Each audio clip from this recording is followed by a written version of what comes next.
Hello and welcome to Summer Knits, episode 53.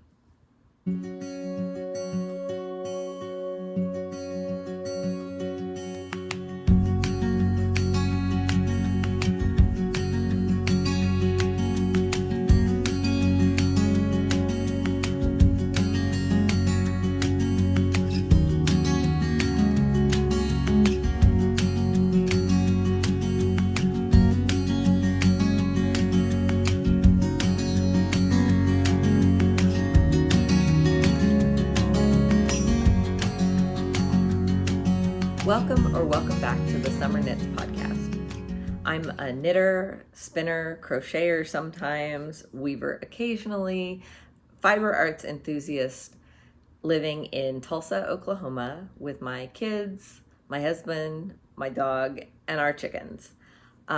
If you are new to the podcast, then thank you so much for joining us. And if you're a returning viewer, I appreciate you coming back so much. I know that there are a million knitting podcasts out there, and you supporting my tiny little podcast means the world to me. I started this podcast 3 years ago now. I believe that it is time to celebrate the 3-year podiversary,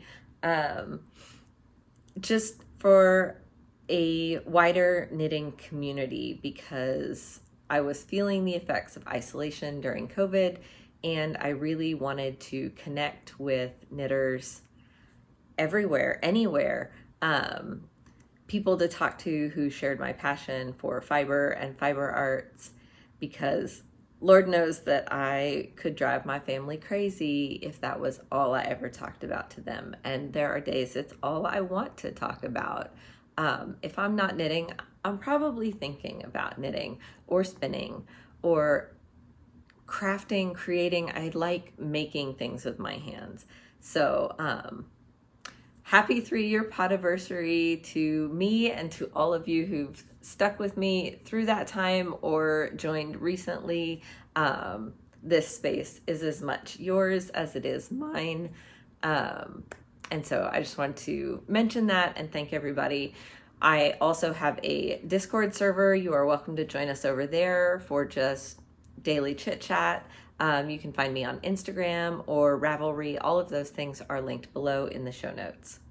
And just real quick, because most of the time I fail to mention it, if you could give the podcast a thumbs up or subscribe if you're not subscribed, all those little things help very much in the larger YouTube universe. Especially for tiny podcasts like mine, every single click helps broaden the reach just based on the YouTube algorithm. So without further delay, I want to get into my normal podcast format.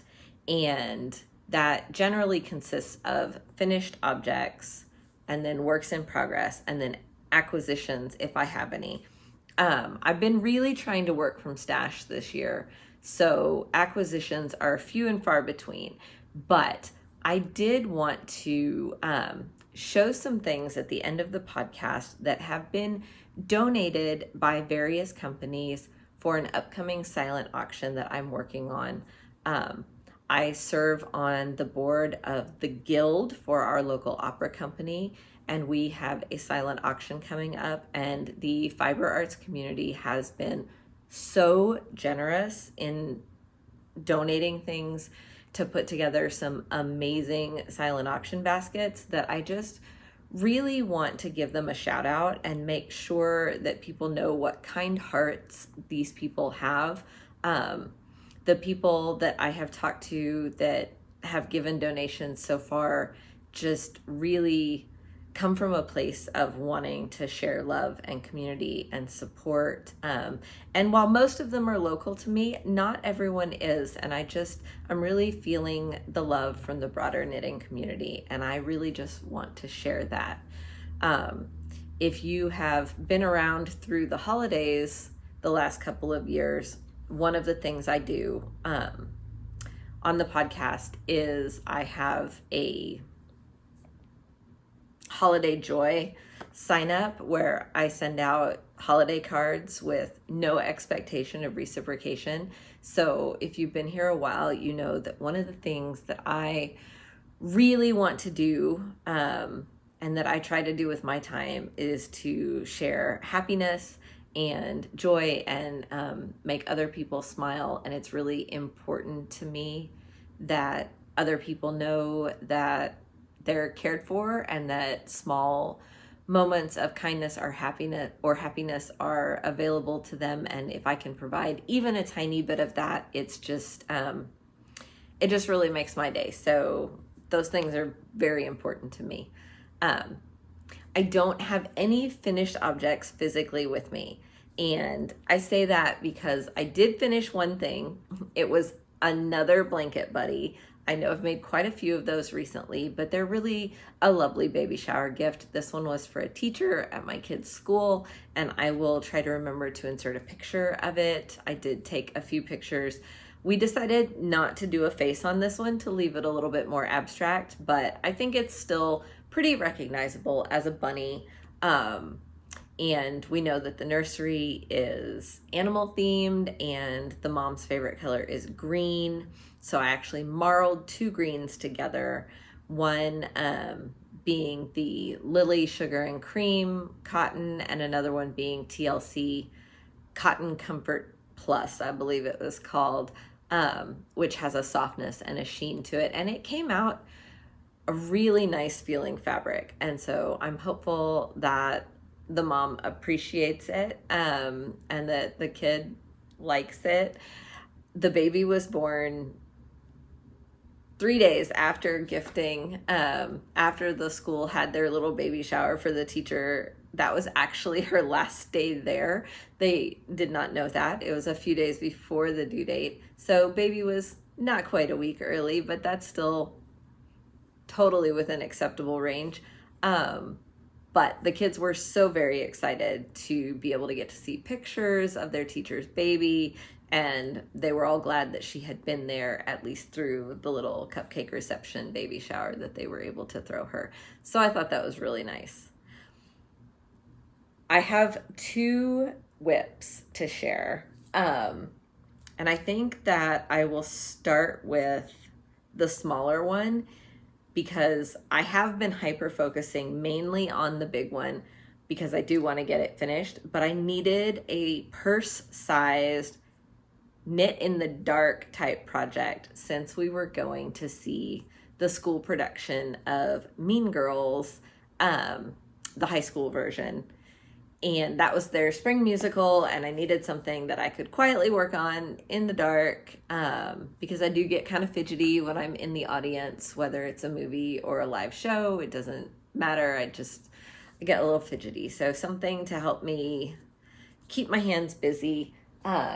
So I needed something that day, and I needed to be able to cast it on and start quickly, not have to get through like the cuff of a sock or the ribbing of something. I didn't have time for that. So I went and looked around in my craft room because obviously I wasn't going to buy anything new. This is Stash. We are using Stash. And I found the ball of DK weight. I think it's Rainbow Sprinkle, and this is terrible because it's been in a bag for a while.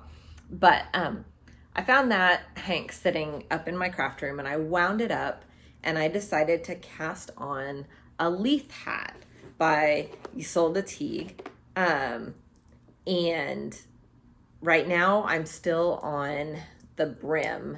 So the Leith hat is one where you end up with a triple layer brim. So you start knitting one direction, and eventually it gets folded inside out, and you begin knitting the other way so that when the brim is folded up, it is still the stockinette side out. So you end up with a triple brim. I love the look of the Leith hat. I made one last December for, we'll go ahead and call him my brother-in-law because it's my husband's stepsister's husband, but that's just a mouthful. And to us, like, family's family, so it does not matter. So we're just gonna go with brother-in-law. It's easier to say. anyway, I had made a Leith hat for him and really enjoyed the process. And I had this rainbow speckle yarn from Always Be Kind Yarns, and I love her yarn. And I love her mission, both. But I had this rainbow speckle yarn that I had just not been able to decide what to do with. At first I thought I was going to use it like in a color work yoke, and then I don't know. I just went back and forth, and finally I was like, you know what? If I decide to do a color work yoke, I can always order more of some of her speckled yarn. She does beautiful yarns. So I'm just going to go ahead and grab it and cast on a Leith hat. Based on the yardage I had, because I only have one skein, I decided to do the child large / adult small. Sorry. Also, it is a superwash yarn, so it's going to grow a bit. I did not swatch. It's a hat, and I don't swatch for hats. Hats can just be their own swatch. I do have it on size 6, US size 6 needles. I believe that is 4mm needles. And it goes so quickly. So I believe, I need to measure it, that I am about to the point where I'm gonna flip it inside out and reverse directions, and then pay attention to the pattern for the crown. And I know that it's got quite a bit more distance to go before there's actual decreases, but I do wanna remeasure just to make sure. And I just think it's coming out so nicely. It's so soft in my hands, and it's not a rush because I'm probably going to set it aside for Christmas. So it's going to be a hot minute, or a gift in the fall if we need. We're still gifting hats and things to the kids' friends for their birthdays to see how many hand knit hats we can have walking around at school, because we think that's fun. And it is so fun when the parents send me pictures from like vacations and places that they've gone where their kids have taken the hats we've gifted with them and worn them. And that's just, it's so cool to get those random texts of, hey, my kid took the hat you made him to this national park, and here's a picture. And I just think that's really fun. So it'll go in the basket. I have a feeling my kids might want to claim this one. If I have not gifted it away to someone else, it will probably go to one of them at Christmas, because it's just beautiful. I love the color definition here. I love the distribution of the speckles. It's so even and coming out so nicely. So that's my Leith hat. It is in a Delicue bag that I can't remember if this is one of the ones my kids gifted me for Christmas or my husband gifted me for Christmas, but we're just going to say my husband because I am sure he paid for it. But he gave me a set of 2, and it's really, they fit perfectly down in my purse. Nothing to catch on if I'm knitting out of my purse. So I really like them for my take-along projects because I can drop it down in my purse and just knit from the bag. Super easy. Plenty of space in it. So this is the smaller of the 2. Anyway, it does also have a snap piece that you can hook it onto something. Anyway, super cute, and I really love my Delicue bags. And those are the only Delicue bags I have. I've never bought any for myself, so it was really fun to get them for Christmas. Next up, I think I should take a sip of something and slow down. Can I just go on a tangent for a second? These pressure activated mug warmers are a game changer for those people like me who maybe ADHD, may just be easily distractible. But I have a tendency to make a cup of coffee or a cup of tea and set it down and get distracted by something. For instance, this morning I vacuumed the living room and the kitchen and got distracted by folding up the cloth napkins and things. And so stuff gets cold very quickly. But I have one at my office and I have one in my living room, and I carry it around to wherever it is I'm sitting. So maybe I'll get another one that can just be next to my knitting chair in my bedroom or upstairs in my office / craft room. But just having it there to set my coffee mug on and it stay warm, but also to automatically turn itself off when I pick the cup up so that I don't have to remember to turn the mug warmer on and off. Game changer, love it. They're about $10 on Amazon. I can link it if anybody's interested, but that was just a random tangent. Okay, my big project. Oh Lordy, I stopped in the middle of a row. Okay, let's have a chat and knit for a second, but I'll show you the yarns first and then we'll talk. Oh, this is the other little delicate item that I got for Christmas. It's just a little snap closed notions holder, and it holds all the things, and it's super cute. So that's the one I've been keeping in this bag. Bag was a gift from a friend. It was a surprise in a Christmas Eve package. I love the floral fabric inside and the knitting print on the outside. So inside, I have my yarn bagged up so it isn't actually rolling around, and I can drawstring it a little tighter to keep stuff from getting in there. I'm down to this much currently on one of my lace weight yarns. This is my KnitPicks gloss, and I know I haven't even told you what the pattern is yet.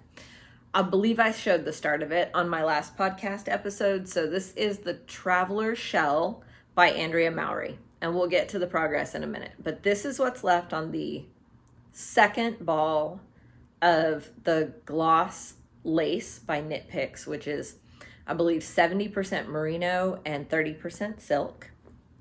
And so I have wound up another cake of that. I have 4 of these available to me, but I really only think I'm going to need 3. And then just recently, I finally started on the second skein of the Hedgehoge Fibers Alpaca Boucle, which is a lace weight alpaca boucle. And I don't know if you can see, it's a very floaty, fluffy boucle. And the color is phenomenal. And I'm really hoping the camera is focusing on that, because I have no screen to proof these things in. I am just hoping I'm putting things in frame. So I have those sitting side by side in a drawstring bag from Southern Skeins, just to keep them from tangling and rolling around and getting messy, because that can happen when stuff is stuffed into a big bag. And then I can cinch the opening so that just the right amount of space is there for it to come out. And then I've got my pattern and extra cords in here and my ribbing needles, because I will absolutely misplace the ribbing needles if I separate them from the project before I'm done. Or I'll use them to start another project and then realize that I need them. So I try to always leave my ribbing needles in with the project until it's finished, if possible. So, goodness, it's gotten a little bit unwieldy as far as carrying it around, but, and it wraps itself up in the yarn very easily. But this cardigan, because it is a cardigan, it's a no button cardigan. If you're not familiar with the pattern, it's just a little throw on over everything. I can see it over dresses, over a tank top, a sleeveless blouse with, like, for work clothes. I can see it over anything. It is so light and floaty. The Traveler Shell is made with 2 strands of lace weight held together. So I had the Alpaca Boucle, which is, I believe, alpaca, and I think it might have had some silk in it. I'll have to double check that. And I got the KnitPicks gloss as a, I wanted a merino or some kind of wool strand so that it had that spring back and durability of wool, and then there's the strength of the silk in the Alpaca Boucle. but the fuzzy comes from the alpaca, and it's a great combination. I did steam block the bottom before I split for sleeves because I wanted to double check the growth and the drape and everything. I was a hair off on my gauge when I swatched. And I love that the pattern gives you instructions specifically for the swatch that are separate from just swatch in pattern. There's actual instructions for the swatch, so you can make a nice decent sized swatch and get an idea of what's going to happen with your yarn. Because I mean, we all know that garter stitch grows, and so this modified garter stitch, which is what the traveler shell is going to grow too, but slightly differently than just straight garter stitch.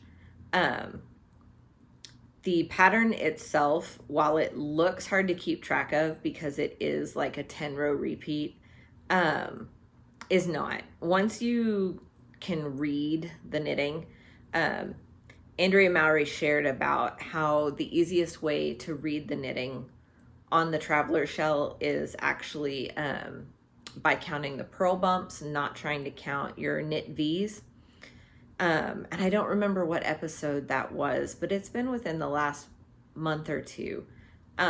She talks about how the pattern, the broken garter pattern is correct if there are 3 purl bumps on the back and 2 on the front. And since she has already shared that publicly on her podcast, I don't feel bad saying that. So I have finished the right front and left front, and I'm almost to the end of the row. Oh, my favorite thing for this pattern, because it is a 10-row repeat, has been this stitch marker row counter by Twice Sheared Sheep. And I just move it to the next number every time I go past it. And then I have used a locking stitch marker in a different color to count the number of times I've gone through the repeat. And that has been really helpful. It was helpful in the left and right front sections when I was trying to keep track of decreases.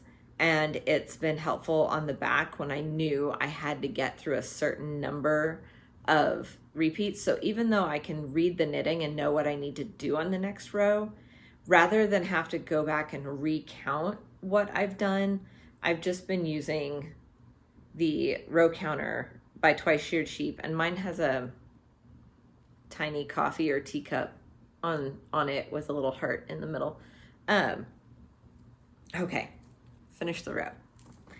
So this is the right side, and you can see it's gotten kind of big. So if I am working on it on my lap, it does have a tendency to want to slide off if I'm sitting in the kind of chair with no arms and where things can just slip. So I do like working on it in a chair that's got some kind of boundary so that it doesn't just fall to the floor. But this is the back panel that I'm on. So this is going to be the front left when worn. And this is the front right. So you can see it started with the ribbing, then went into the full section of the body because it is knit bottom up. So that long section felt like it took a while. It really did. But then all of a sudden, after feeling like, okay, it's going to be forever for me to get this many inches of knitting done on this, just because there is a whole lot of purling. If you hate purling, this is not the pattern for you. There is a lot of purling, and they were very long rows of purling. When you get to the sleeve split and you're doing much shorter rows, it's kind of a relief. But the week that I was working on the front right panel, I just must have had a busy week or not as much knitting time, because the front right panel took me I think, a full week. And I was like, okay, great. If that took a full week and left takes a full week, then because the back is more than twice as long, then we need to add in 2 weeks. And I was really afraid I wasn't going to get it done in time to enter it in the DRK March to May Knit Along. And that would make this the first year that I did not complete a project for the DRK March to May Knit Along since it started. I have always done one since its inception, and I was going to be real sad. But the left front panel flew by so quickly, and whether it was a function of just more knitting time or relaxing into the stitch pattern even more, I'm not sure. But it flew by, and I was onto the back, and I really thought, okay, the back is gonna take a while. But I had a couple of meetings and a couple of car rides and long periods of time where I was able to just knit. And since it's to the point where I can just not really think about it and just look at it and know what I'm doing next, other than always making sure I'm keeping track of slipping this to the next number every time and moving my locking stitch marker. It's going quicker than I thought it would, and I'm in love, so in love. Now, I don't know if you can tell, but there is a slight change in color where I switched balls of Alpaca Boucle. Not too drastic, but I can tell that some of the purples are just a tiny bit more saturated and maybe slightly longer sections than in the other ball. But I do not care. I do not think it reads that way from a distance. I don't think it's going to be a problem. I'm just so excited to have this in my wardrobe. I've completed 5 full repeats of the pattern so far for the back. So now I need to do, and almost completed the 6th. So I just need like 2.5 more 10-row repeats for the back panel before I start the next instruction. So I'm definitely feeling the light at the end of the tunnel. I know, because I know how it felt to do the bottom ribbing on like size 2 needles. I think they were size 2 needles, yes. I know the ribbing around the front of the cardigan is going to feel interminable, and I'm prepared for that. I think I'll be so close to the finish line that I will hyper focus on that ribbing and be able to get it done. So I'm feeling like I should be able to finish this by the end of May. I can't wait to wear this cardigan, like really can't wait to wear it. I'm in love with the colors. The feel of the gloss lace plus the Alpaca Boucle and the drape of it is just amazing. I'm just very excited. I think it's going to be super practical for me because it's a lightweight throw-on piece, and my office, like my actual office, not my one in my house, has decided that in the morning my office is going to be really hot, and in the afternoon, right after lunchtime apparently, it's going to be really cold. And I don't have independent temperature control of my office. It affects the whole office. And so parts of the office are freezing all the time. Parts of the office are warm all the time. And my office cannot decide what it wants to do. And it's very frustrating. Trust me, we've called maintenance about 100 times. It's just an older building. And so my office can't figure out what it wants to be. So I have to dress in layers. So I have been taking my Amapola cardigan a lot. I have been taking my Pim Pom shawl a lot. I have tried a few times to take my Daft Days cardigan, but that is really a winter cardigan. It is so thick and heavy that it's not is not a great layering piece for my office in the hot season. And trust me, it is already 80 degrees Fahrenheit in the afternoons here, and we are quickly headed towards swim season. It's just gonna be hot.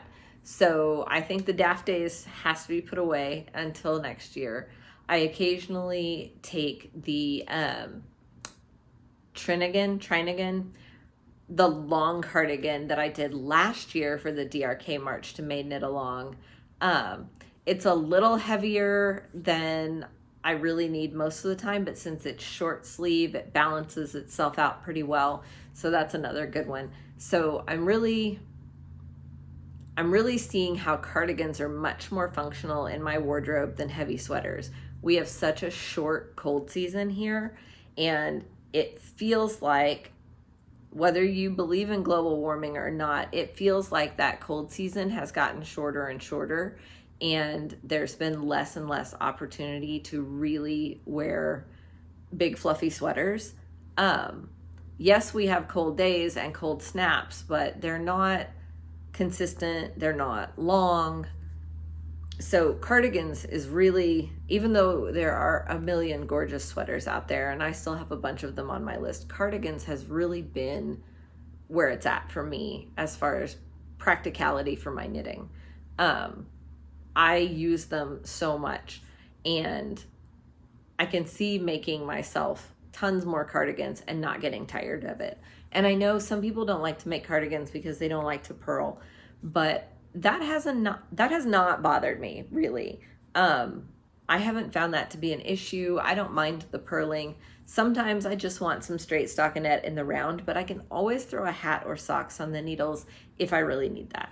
And I'm not saying I won't ever make a pullover again. I definitely will. But I would like to make myself a roadie like I made my daughter. That has been such a lovely piece for her, and we get compliments on it all the time. I would love to do the pressed flowers cardigan. Since I got one of the Spin Cycle Seconds grab bags earlier this year, late last year, I think it was in the fall sometime. And I have some great colors. I would just need to pick a foreground color or background. Yeah, whatever. I need to pick a solid to go with those spin cycles. And I think I have the right one in mind. I'm just trying to decide if it would end up a super heavy cardigan like my Daft Days, just based on the content of that wool, or if it would be able to go a longer range of the year for me personally. But there's that one that I would like to make, and I would still like to make another Newton cardigan. I've been loving my Building Blocks cardigan by Amy Scher. That's another one I've been taking in my office a lot because it is short sleeve. I can just wear it unbuttoned over whatever I have on that day. And it's a nice fresh spring green, so it's been doing great for this season. But I would like to do the Felix cardigan by Amy Christophers, I believe. And I will correct myself if I'm wrong. But I would like to do that with no, not the Felix cardigan, the Tulip cardigan, and that's by somebody else, isn't it? It is. I'm sorry. I'll put the names down if I remember. Anyway, the Felix cardigan looks good, but I would like to do the Tulip cardigan because I love that scallop border, and I believe that that would be my first steeking. And since I want to do it in Newton, I think that I would actually do the needle felting instructions before steeking, which I think sounds like a lot of fun. So yeah, those are just some, and that's not even necessarily to say what I'll cast on next, but those are just some of the cardigans that I would really like to make to fill in my wardrobe. So this is my main focus right now, and I'm really loving it. It is on small needles. They are US size 4, and mine are very pointy. So I do stab my fingers occasionally. I'm one of those people that sometimes just pushes the needle out of the stitch with the tip of my finger, and I wish that I would just build up calluses so I'd stop stabbing myself. But when my fingers need a break from being stabbed, I have been spinning still. And I have been currently, ever since I finished the hot pink that I was working on that was by Pancake and Lulu, it was the February club called Spread Love or Spread Love, I think. Since I finished that one, I decided to pull from stash, like older stash that's been sitting around for a while. Every year when I go to Fiber Christmas in July, I see all the pretty fibers and I get all spinning inspired again, and I buy a whole bunch and I spin for a little while and then it kind of drops off. But since I've been keeping my spinning wheel in my bedroom next to my knitting chair instead of hiding upstairs in my craft room and only getting out when I want to use it, I've been spinning a lot more. So I have been spinning this black, and I don't know if you'd call it a pencil roving because it's not quite that thin, but it has a very small light streak of aqua running through it. And I believe the aqua is a bamboo and the black is a merino. And do I have that information any longer? Not even a little bit. But I've spun about half of this, I think. I think I had 4 ounces to start with. I'm not even really sure. This is what I have so far. I hope that came into focus, but I'm just trying to decide, do I want to start a second bobbin and ply this just with itself, knowing that I'll get less yardage, but won't lose the beautiful subtle shimmer of the aqua in with the black? Or I have a solid black I could ply it with. I thought about doing a 3-ply with this and a solid black and a solid turquoise, but I feel like we would lose the beauty of the subtle streaks of aqua coming through this if it had a bright color with it. I just can't decide. If I was to ply it with a solid black, would the subtle beauty of that aqua strand in 1 ply still stand out enough yet increase my yardage? Or would we lose too much of it and it would be better to go for less yardage but not lose that and just do a 2-ply of just this? So if you have thoughts, I would love to hear them. But that is my current whip for spinning. And that's everything that I've been currently working on. It's just been really busy.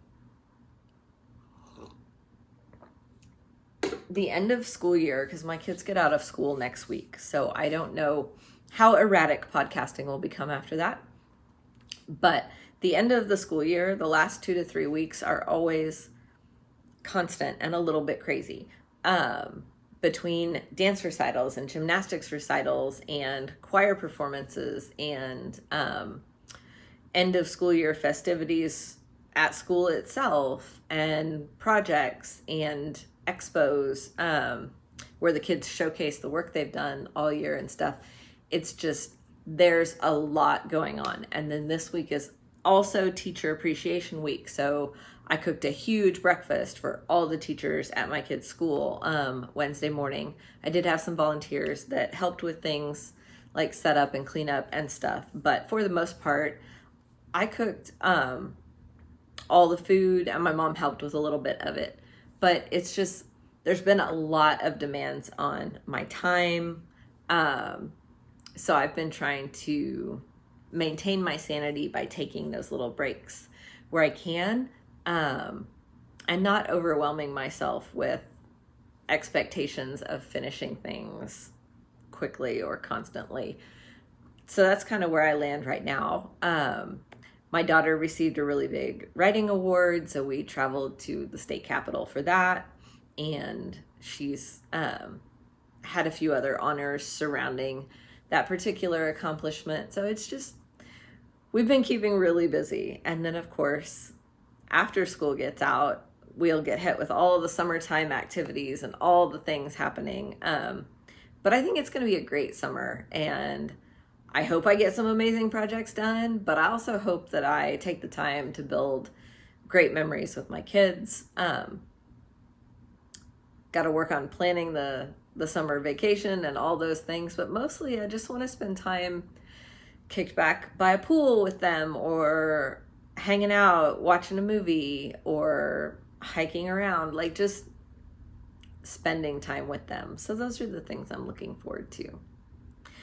Like I said at the beginning, I do want to highlight some donations that were made. I serve on the board for the Guild of Tulsa Opera as the Vice President of Artist Hospitality. So I would like to show the things that they have donated for the silent auction that we are having at our large membership luncheon coming up towards the end of this month. There are hopefully going to be a wide variety of things in the silent auction. And this year I wanted to do a few fiber arts focused baskets. I think that I will end up doing a spinning basket and a knitting basket that may be separate, but it will depend once all the donations are here, how I can sort things. The spinning one may also have knitting things in it. It may be a little bit of a combo. And then there may be one that's more just knitting focused, so that people who don't spin can feel like there's still one for them to bid on. And some people have been so generous, I may break up what they gave into, so there's some in each. But I just want to real quick.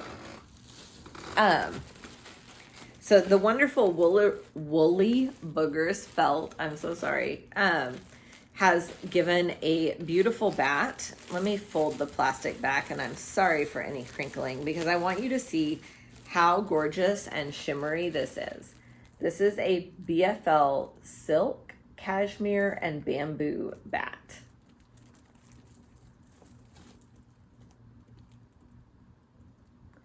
I think it's gorgeous. Who knows, maybe I will bid on the basket, but I think that this bat is just phenomenal. Again, I apologize for any crinkling. Everything is bagged up to keep it clean while it's in my house, since we have a big dog. This braid that she also donated, the name of this colorway is Lollipop Guild, and I am in love, to the point that I almost went into the local knitting shop to see if they had one. I just love the colors. I think it's going to spin up beautifully. This is 4 ounces, and this one is a Rambouillet braid. It is so squishy, like so squishy. So Woolly Boogers Felt was amazingly generous. And then she shares a studio with Llama Mama Fiber. I'm going to pull this out. This is 4 ounces of natural alpaca and custom dyed wool. It says 80% alpaca and 20% Corriedale. And I don't know if it's going to focus. If it does, hopefully you can see that the Corriedale running through there has been dyed like an aqua color, a slight greeny blue, but then blended with the natural dark alpaca. And this is going to be amazing spun up, and it is so soft. I just want to cuddle it like all day long. So a big thank you to Llama Mama Fibers, also local to my area. And I was able to get to have a lovely visit with these ladies when I went in to pick up the donations. It was really nice to get to chat for a bit. The local knitting store, Get Stitchin', has also donated a gift bag. In it, there is a sticker and a beautiful skein of Morocco yarns that is a wool and acrylic blend, but super bright and gorgeous.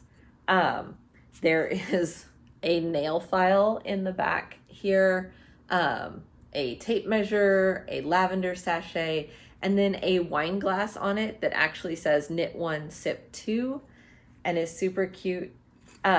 And then, oh, very tiny, in the back, there is a set of stitch markers back there, and they say made with love. Oh, not stitch markers, little tags that you can sew on.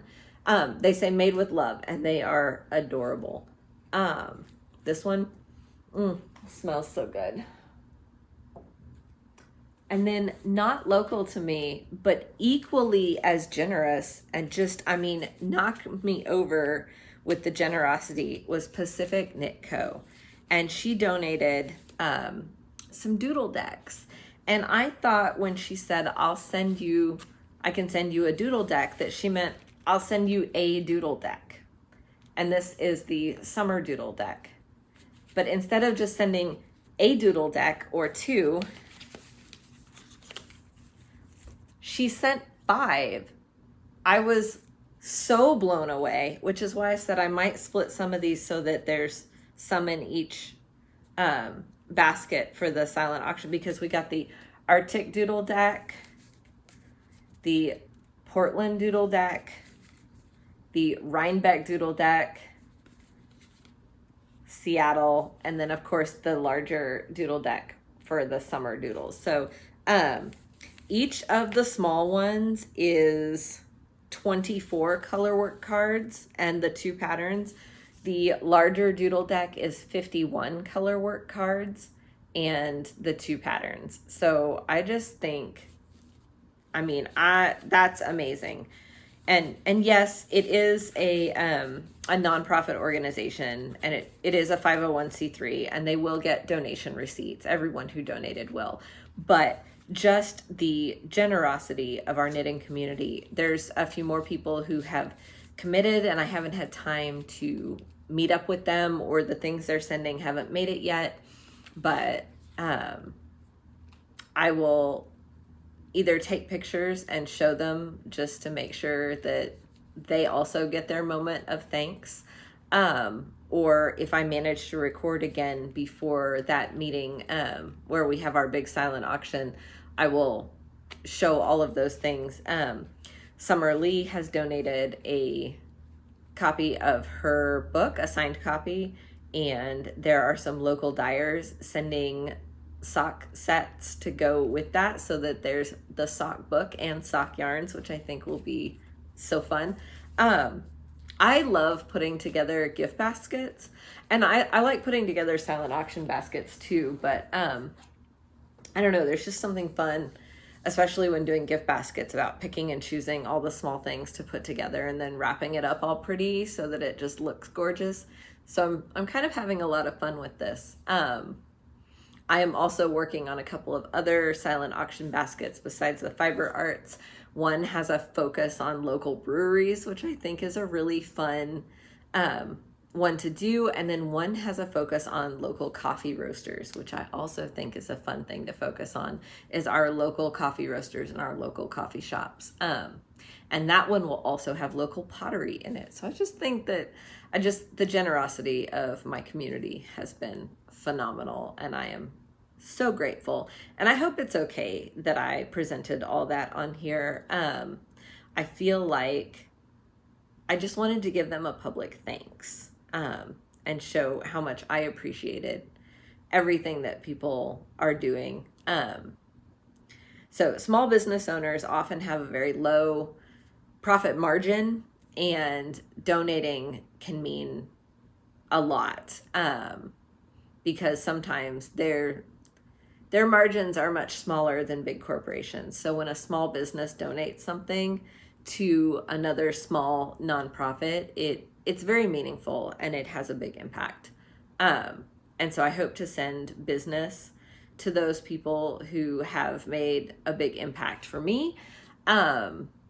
So if you would like to, I will try and link Pacific Knit Co., Woolly Boogers Felt, and Llama Mama, or at least the local store Get Stitchin', where they carry all of those things below if you would like to support any of those people.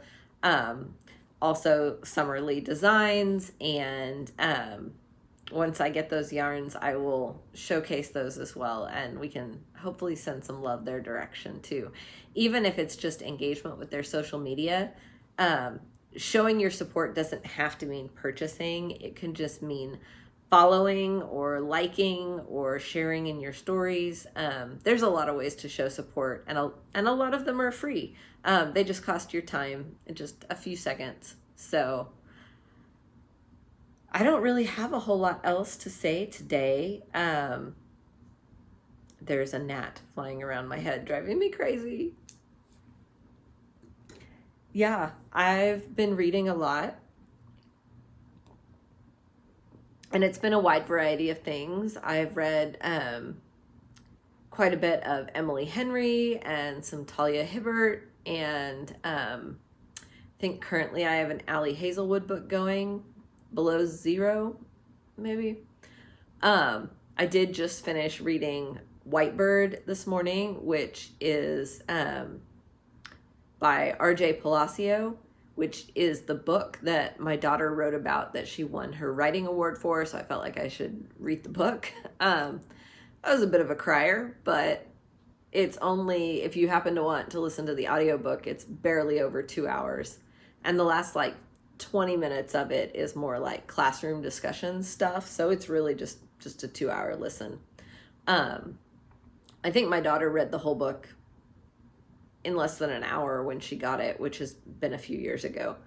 But I can understand why she chose to write about it, but it's definitely sometimes hard to listen to. It does focus on the time period of the Holocaust, and a number of sad things happen. But it was a really well-written book, and I did end up enjoying it, despite the fact that it ruined my makeup a little bit. I would love to hear what you're reading, because I'm always looking for more books to put on my queue. I upped my reading goal from 75 books this year to 100, and I believe Storygraph still says I'm ahead by 8 books. So feel free to follow me on Storygraph. I am still SomerKnits, just makes it easy to be consistent. The only place that's not consistent is Ravelry, because I've had my Ravelry since 2008, and my Ravelry name is Knit-O-Matic and has hyphens in it. And at the time, I also had a blog under the same name.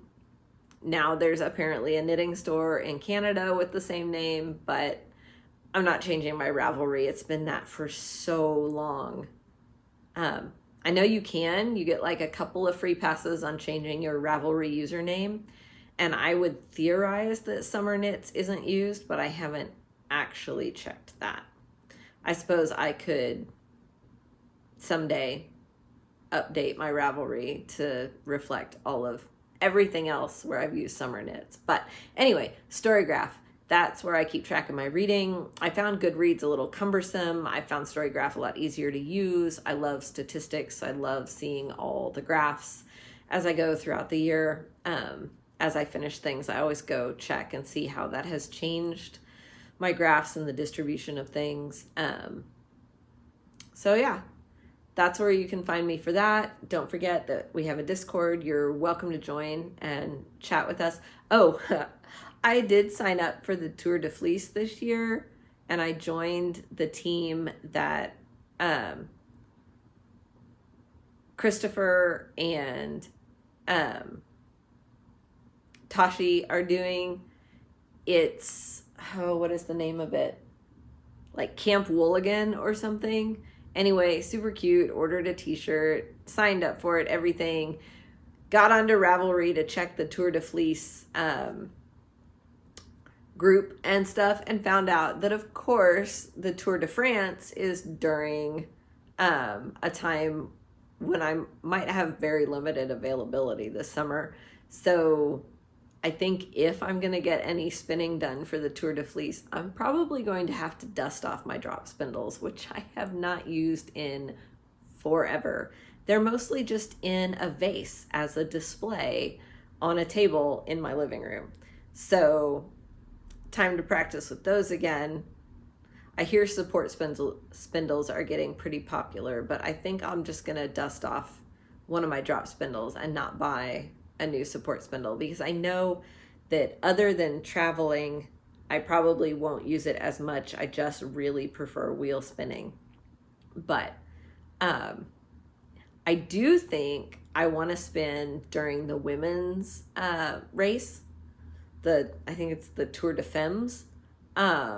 It's much shorter, but it's also during a time when I anticipate being home a lot more. So definitely planning to go hard on that one and just see what happens. But this would have been my first year, and I mean it still is, participating in the Tour de Fleece. I just am kind of disappointed that it's during a time when I know I won't be able to crank out what I was hoping for. So we'll see, but I'd love to hear what you're up to, what you're working on, and especially what you're reading, because I really do need more in my to be read queue. I prefer fiction. I like mysteries. I like romance. I don't listen to much nonfiction at all. I'm not really a biography person. So, yep, just throwing that out there. Anyway, I hope you are having a wonderful day, that you get some time to relax, do something that brings you joy. And I thank you so much for joining me here. And I hope you'll come back again next time. Bye.